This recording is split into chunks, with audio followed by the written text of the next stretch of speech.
प्यारे बच्चों, क्लास 10 के सोशल साइंस के एग्ज़ाम में आपकी स्ट्रेटजी होनी चाहिए कि आपका 100 में 100 नंबर आए। बट ये कैसे पॉसिबल है? आपको पैटर्न समझना होगा। टोटल आपको 80 मार्क्स के क्वेश्चन आएंगे, जिसमें 20 नंबर का प्रैक्टिकल होगा और हिस्ट्री का जो क्वेश्चन होगा वो होगा 20 मार्क्स का। सेम वे ज्योग्राफी होगा 20 मार्क्स का। उसी तरह से पॉलिटिकल साइंस होगा 20 मार्क्स का और इकोनॉमिक्स होगा 20 मार्क्स का। तो आपको हिस्ट्री भी बहुत अच्छे से आना चाहिए, ज्योग्राफी भी बहुत अच्छे से आना चाहिए, इकोनॉमिक्स और पॉलिटिकल साइंस भी आपको बहुत अच्छे से आना चाहिए। तो लास्ट 10 ईयर्स के अगर आप प्रीवियस ईयर के क्वेश्चन बना लेते हैं तो आप बहुत अच्छा मार्क्स ला सकते हैं। लेकिन जो इम्पॉर्टेंट क्वेश्चन आज हम लोग यहाँ डिस्कशन करेंगे ईच सेक्शन का, जैसे हिस्ट्री जो 20 मार्क्स के क्वेश्चन आएंगे वो किस किस चैप्टर से आएगा। तो rise in nationalism in Europe, nationalism in India, making of a global world, the age of industrialisation and print culture से आपके क्वेश्चन पूछे जाएंगे। आगे बात करेंगे तो हम लोग देखेंगे ज्योग्राफी में आपके चैप्टर जो होंगे वो कौन कौन से होंगे। वो होंगे resources and development, forest and wild life resources, water resources, agriculture, minerals and energy, manufacturing industries and lifeline of national economy.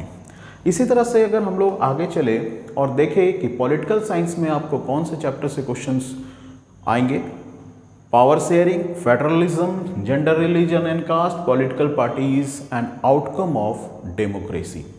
इसके बाद इकोनॉमिक्स में आपको development, sector of Indian economics, money and credit, globalisation and Indian economy and consumer right. ये सारे chapters अगर आपके अच्छे हैं तो आपका बहुत अच्छा नंबर आने वाला है। हिस्ट्री से अगर बात करें फर्स्ट चैप्टर से तो कौन कौन से इंपॉर्टेंट क्वेश्चन हैं इस पे जल्दी से डिस्कशन कर ले। Who was Giuseppe Mazzini, describe the process of German unification से आपको क्वेश्चन देखने को मिल सकता है। ट्रीटी ऑफ वियना से क्वेश्चन देखने को मिल सकता है। Explain the idea of nationalism in Europe, what role did culture and language play in the nationalism, and what was the romanticism and how it promote nationalism, and explain the Frankfurt Parliament। तो ऐसे questions जो important question है वो आपको जरूर से जरूर आना चाहिए ताकि आपके नंबर्स जो है वो सोशल साइंस में बहुत अच्छा है। नेक्स्ट चैप्टर देखते हैं nationalism in India. Nationalism of India से आप लोगों को कौन से क्वेश्चंस ज़्यादातर देखने को मिलेंगे। ये सब क्वेश्चन एकदम बेसिक्स क्वेश्चन है, आने ही चाहिए। नॉन कोऑपरेशन मूवमेंट जो है इसके बारे में आपको आइडिया होना चाहिए। Why did Gandhi start the non cooperation movement, Gandhi ji ने क्यों स्टार्ट किया। Why was the non cooperation movement withdraw, क्यों विड्रॉन कर दिया, क्यों बंद कर दिया गया नॉन कोऑपरेशन मूवमेंट को। सिविल डिसोबीडियंस मूवमेंट के बारे में आपको क्वेश्चन देखने को मिलेगा। Salt march, explain the salt march जिसको दांडी मार्च कहते हैं, उससे क्वेश्चन आपको देखने को मिलेगा। इसके बाद रॉलेट एक्ट से आपको क्वेश्चन देखने को मिलेगा। Describe the role of Mahatma Gandhi in Indian nationalism, ये तो बहुत इंपॉर्टेंट क्वेश्चन है। Why did different social group participate in the national movement and what was the Khilafat movement. ये सारे जो क्वेश्चन हैं ये आपको आना ही चाहिए, इसमें कोई दो मत नहीं होना चाहिए। सारे बेसिक्स क्वेश्चंस हैं और एकदम आपको आने चाहिए, ठीक है। नेक्स्ट चलते हैं हम लोग और third chapter making of a global world से कौन कौन से क्वेश्चंस इंपॉर्टेंट हैं। जैसे सिल्क रूट्स के बारे में आपसे पूछा जा सकता है। How did world war 1 effect the global economy को, कैसे जो फर्स्ट वर्ल्ड वॉर है वो कैसे इफेक्ट करता है। एक्सप्लेन द ग्रेट डिप्रिसिएशन जो 1929 में आया उसके बारे में आपसे पूछा जा सकता है। How did the colonialism affect Indian economy, इसके बारे में पूछा जा सकता है। और ट्रेड और माइग्रेशन जो 19th सेंचुरी में हुआ था उसके बारे में आपसे पूछा जा सकता है। तो ये सारे इंपॉर्टेंट क्वेश्चंस हैं मेकिंग ऑफ ग्लोबल वर्ल्ड्स के, एक बार जरूर इसको देख लीजिएगा। नेक्स्ट आते हैं द एज ऑफ इंडस्ट्रियलाइजेशन से आपको कौन से क्वेश्चन देखने को मिल सकते हैं। What were the effect of industrialization? Explain the growth of factories in England. England में जो फैक्ट्रीज डेवलप हुआ उसके बारे में आपको समझना होना चाहिए। Why did handicraft industries decline in India? जो हाथ से बनाई हुई चीज़ें हैं वो इंडिया में कैसे डिक्लाइन होने लगी। What were the problem of industrial worker? Industrial worker के साथ क्या प्रॉब्लम होने लगी। And explain the role of advertisement in industrialization. तो ये सारे क्वेश्चंस आप एक बार जरूर देख के जाइए एग्जाम में, बहुत ही इंपॉर्टेंट क्वेश्चंस आपको ये सब करना ही पड़ेगा। प्रिंट कल्चर से देखते हैं कैसे क्वेश्चन आपको देखने को मिलेंगे। Who invented the printing press, basics question. Explain the impact of printing in China. How did print culture spread in Europe. Explain the role of print in the French revolutions में printing का क्या role था। Vernacular press act बहुत बार question पूछा गया है। How did print culture spread in India, print cultures India में कैसे स्प्रेड हुआ, and what were the effect of print in Indian society, and how did the print help in the growth of nationalism in India. ऐसे questions आपको देखने को मिलेंगे, तो एक बार जरूर इसको देखिए और ये देखिए कि आपको ये सारे क्वेश्चंस आते हैं या नहीं आते हैं। ज्योग्राफी में देखिए, ज्योग्राफी में ये सारे चैप्टर थे, फर्स्ट चैप्टर से हम लोग डिस्कशन करते हैं। रिसोर्सेज एंड डेवलपमेंट में आपको कैसे क्वेश्चन देखने को मिलेंगे कि रिसोर्स क्या होता है, सस्टेनेबल डेवलपमेंट क्या होता है, रिसोर्स प्लानिंग जो इंडिया में है उसके बारे में एक्सप्लेन कीजिए, renewable and non renewable sources क्या होते हैं, लैंड डिग्रेडेशंस एंड मेथड कैसे उसको कंट्रोल करें, है ना, कि लैंड का अगर डिग्रेडेशन हो रहा है ना, तो what are the problem of resources depletion, resource के जब डिप्लेशन हो रहे हैं, उसका ह्रास हो रहा है, तो आप उसको कैसे समझा सकते हैं या कैसे कंट्रोल कर सकते हैं, तो ऐसे क्वेश्चन आपको देखने को मिलेंगे। सेकेंड चैप्टर अगर आप देखेंगे forest and wildlife resources से आपको कैसे क्वेश्चन देखने को मिलेंगे कि why are forest important for human life. Explain the causes of deforestation, वन की कटाई का कारण क्या है। इसके बाद what step were taken for wildlife conservation in India. JFM joint forest management क्या होता है, what are the causes of biodiversity, what are protected forest, reserve forest and unclassed forest, इसका डिफ्रेंशिएट आपको करने के लिए आ सकता है। Explain the causes of deforestation, ये इसी सेम ही टाइप का क्वेश्चन है। What step were taken to wildlife conservation in India और बायोडाइवर्सिटी से काउजेज, तो सेम रिपीटेड क्वेश्चंस हैं जो आपको ये सारे क्वेश्चंस आपको आने चाहिए। नेक्स्ट अगर बात करें वाटर रिसोर्सेज की, है ना, तो वाटर रिसोर्सेज में आपको कैसे क्वेश्चंस देखने को मिलेंगे इसकी भी चर्चा हम लोग कर लेते हैं। What are water scarcity, what is water scarcity, explain the causes of water scarcity in India. What is rainwater harvesting? Explain the traditional water harvesting system in India, and what are the multi-purpose river projects and advantage and disadvantage of dams. तो ये सारे questions जो हैं वो आपको आने चाहिए। Agriculture में कैसे क्वेश्चन आपको देखने को मिलेंगे कि एग्रीकल्चर क्या होता है, what are the types of farming in India, subsistence farming किसको कहते हैं, कॉमर्शियल फार्मिंग का डिफरेंस बताइए, kharif crops, rabi crop, cash crop क्या होता है। Explain the condition required for rice cultivation, rice cultivation करने के लिए कौन कौन से कंडीशंस आपको नेसेसरी हैं। Explain the condition required for the wheat cultivations and why is Indian agriculture called the monsoon dependent, monsoon पे इंडियन का जो एग्रीकल्चर है वो कैसे डिपेंडेंट है। तो these are the basics question जो कि आपको आना है, रिवीजन कर ले एक बार इन सारे क्वेश्चंस का। नेक्स्ट है मिनरल्स एंड एनर्जी रिसोर्सेज है कि मिनरल्स क्या होता है। Explain the distribution of coal in India, coal कहाँ कहाँ पाए जाते हैं।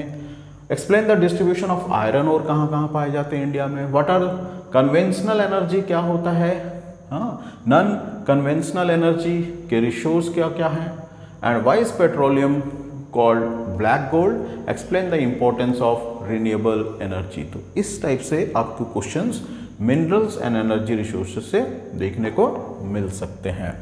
नेक्स्ट बात करें तो हम लोग देखते हैं 6 चैप्टर से हम लोग को क्या क्वेश्चन देखने को मिलेगा। मैन्युफैक्चरिंग इंडस्ट्री से व्हाट इज मैन्युफैक्चरिंग क्या होता है।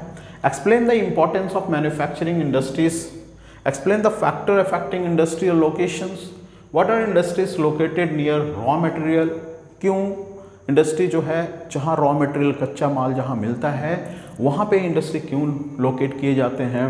What are agro based industries कैसे कहते हैं, and what are mineral based industries. तो ये बेसिक्स क्वेश्चंस आपको एकदम से एकदम आने चाहिए। तो मैंने एकदम इम्पॉर्टेंट क्वेश्चंस सारे चैप्टर्स का लिया है ताकि आपको पता चल जाए कि ये सारे इंपॉर्टेंट क्वेश्चन हैं।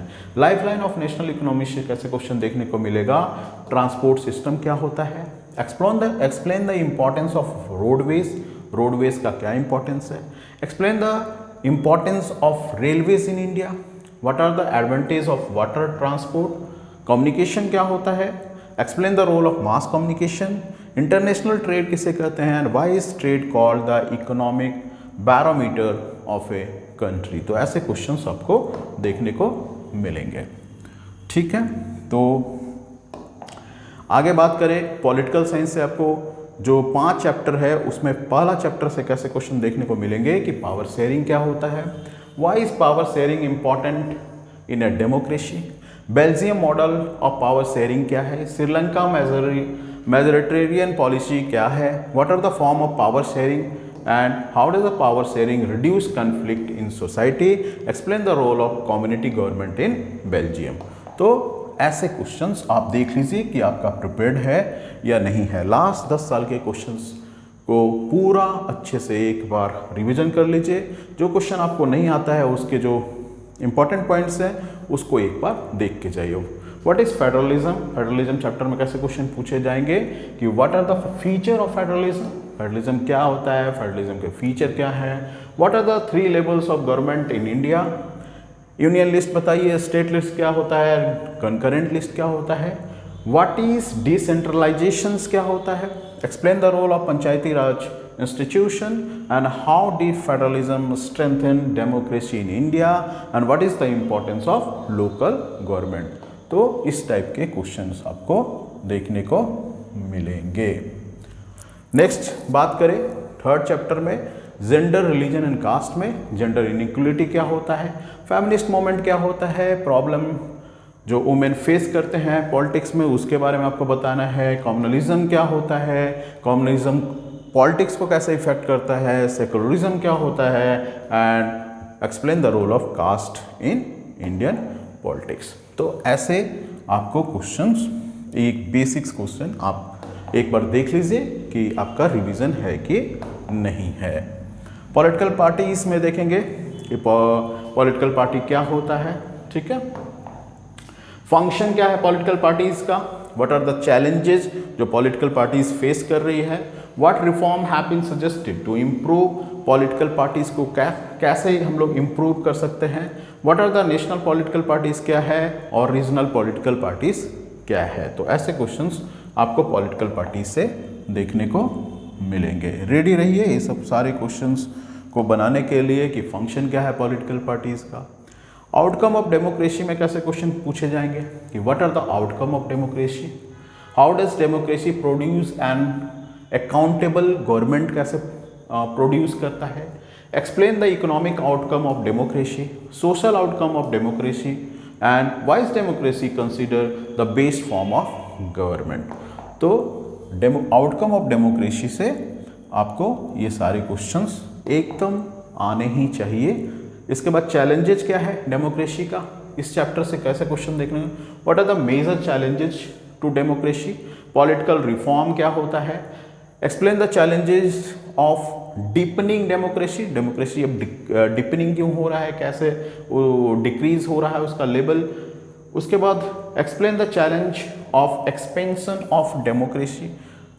इसके बाद what steps can strengthen democracy, democracy के बारे में आपको पूछा जाएगा कि डेमोक्रेसी को हम लोग कैसे स्ट्रेंथ क्रिएट कर सकते हैं, डेमोक्रेसी का ह्रास क्यों हो रहा है, दिन पे दिन डाउन क्यों हो रहा है डेमोक्रेसी में, ड्रॉबैक्स क्यों आ रहे हैं, है ना, और हम लोग डेमोक्रेसी को एक्सपेंड कैसे कर सकते हैं। ये सारे क्वेश्चंस आपको चैलेंजेस और टू डेमोक्रेसी से पूछे जाएंगे। इकोनॉमिक्स में 5 चैप्टर है और 5 चैप्टर में कैसे, फर्स्ट चैप्टर से आपको कैसे क्वेश्चन देखने को मिलेगा कि डेवलपमेंट क्या है, फर्स्ट चैप्टर क्या है डेवलपमेंट, और डेवलपमेंट क्या है, what are the difference goals of development, development के डिफरेंस गोल क्या है, पर कैपिटा इनकम क्या होता है, लिमिटेशन क्या है पर कैपिटा इनकम का, है ना, ह्यूमन डेवलपमेंट इंडेक्स किसको कहते हैं, जिसको SDI बोलते हैं, सस्टेनेबल डेवलपमेंट किसको बोलते हैं, and compare development between India and developed countries के बीच में आपको क्या चाहिए, कंपैरिजन करने आना चाहिए। डिफरेंसेस भी आपसे पूछा जा सकता है। Sector of the Indian economy से कैसे question, what are the three sector जो इंडियन इकोनॉमी में होते हैं उसका नाम बताइए। प्राइमरी सेक्टर क्या होता है, सेकेंडरी सेक्टर क्या होता है और टर्सरी सेक्टर क्या होता है। जीडीपी क्या होता है जिसको ग्रॉस डोमेस्टिक प्रोडक्ट बोलते हैं। Why is the tertiary sector growing rapidly in India. What is the difference between organised and unorganised sector. What are the problem of worker in the unorganised sector and why is the tertiary sector important for development. तो ये सारे questions आपसे पूछे जा सकते हैं। Money और credit से कैसे क्वेश्चन पूछे जा सकते हैं कि मनी क्या होता है बताइए, फंक्शन ऑफ मनी बताइए।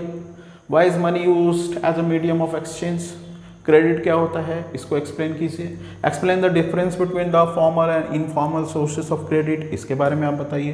What is the role of bank in the economy and what problem do farmer face in getting credit. Example of a formal banking institution का एग्जाम्पल आपसे पूछा जा सकता है। तो मनी एंड क्रेडिट में ऐसे बेसिक्स क्वेश्चंस आपको जरूर आने चाहिए। चैप्टर 4 में देखेंगे ग्लोबलाइजेशन एंड इंडियन इकोनॉमी में ग्लोबलाइजेशन क्या होता है। What are the multinational company, MNC क्या होता है। How do MNC spread production across countries. What is foreign investment. What are the advantage of globalisation का एडवांटेज क्या है। What are the disadvantage of globalisation. What is the role of WTO in globalisation.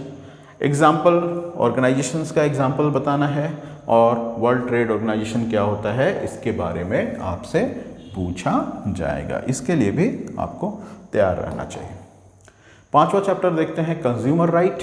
Consumer right में अगर देखेंगे तो who is consumer, consumer right क्या होता है, कंज्यूमर का एक्सप्लॉयटेशंस कैसे होता है। Explain the right to information जिसको RTI बोलते हैं।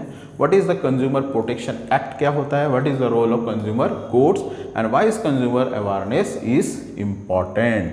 तो ऐसे क्वेश्चंस भी आपको एकदम इम्पॉर्टेंट है ये सारे क्वेश्चंस। अगर ये क्वेश्चंस क्लियर हैं तो आपको बेसिक आइडियाज है कि आप सोशल साइंस का पेपर को बहुत अच्छे से लिखेंगे। इसमें एक चीज़ आप ध्यान दीजिएगा, अगर आपका हिस्ट्री अच्छा है तो हिस्ट्री से स्टार्ट कीजिए, ज्योग्राफी अच्छा है ज्योग्राफी से स्टार्ट कीजिए, पॉलिटिकल साइंस अच्छा है पॉलिटिकल साइंस और इकोनॉमिक्स अच्छा है तो इकोनॉमिक्स से स्टार्ट कीजिए। अपना कॉन्फिडेंस, जैसे ही 2-4 क्वेश्चन आप अच्छे से लिखते हैं आपका कॉन्फिडेंस लेवल बढ़ जाता है और अपना बेस्ट दीजिए क्योंकि साल भर आपने मेहनत किया है और ये दिखाने का समय है। आप बिल्कुल भी कोई क्वेश्चन ना छोड़े। अगर कोई क्वेश्चंस बड़ा लिख रहे हैं, टाइम जा रहा है तो थोड़ा सा ठहराव करके ये देखें कि आपका कोई क्वेश्चन ना छूटे। टाइम लिमिट बहुत इंपॉर्टेंट है और ये ऐसा नहीं है कि एक क्वेश्चन को इतना बड़ा लिख रहे हैं कि दूसरा क्वेश्चन को एकदम छोटा लिख दे, तीसरा क्वेश्चन कुछ क्वेश्चन छोड़ कर आ गए। तो प्यारे बच्चों ये गेम है, आपको प्रेशर रहित रहने का। प्रेशर नहीं लीजिए क्योंकि आपने साल भर पढ़ाई किया है, तो मेहनत से आप एग्ज़ाम दीजिए और भरपूर कॉन्फिडेंस के साथ एग्ज़ाम दीजिए। कोशिश कीजिए जो आप लिखेंगे वो बेस्ट लिखेंगे। ये सारे क्वेश्चंस जो मैंने बताया ये सारे इंपॉर्टेंट क्वेश्चन हैं। एक बार आप वीडियोस को रोक कर भी देख ले कि ये क्वेश्चंस आपको आते हैं कि नहीं आते हैं। नहीं आते हैं तो बिल्कुल इसको एक बार देख कर जाइए। आपका सोशल साइंस का एग्ज़ाम बहुत अच्छा जाए और इसके लिए आप भरपूर मेहनत कीजिए।